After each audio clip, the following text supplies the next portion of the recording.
Today we'll talk about how can you fix this problem or know how you can do that on your Homescapes app.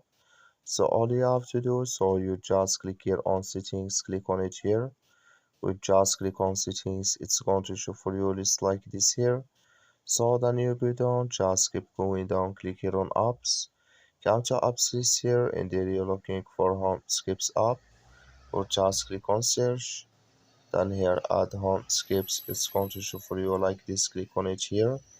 So then it's going to take you to this list here, click on for stop, click on OK. Then you go down, just click on storage, come to storage list here, just click on clear cache. Then all you have to do, you just go to your Play Store, click on it here, and here you search for Homescapes, it's going to show for you like this. You will find here update, click on it, and it's going to work with you. That's all you have to do. Thank you for watching. Don't forget to support us by liking, subscribe.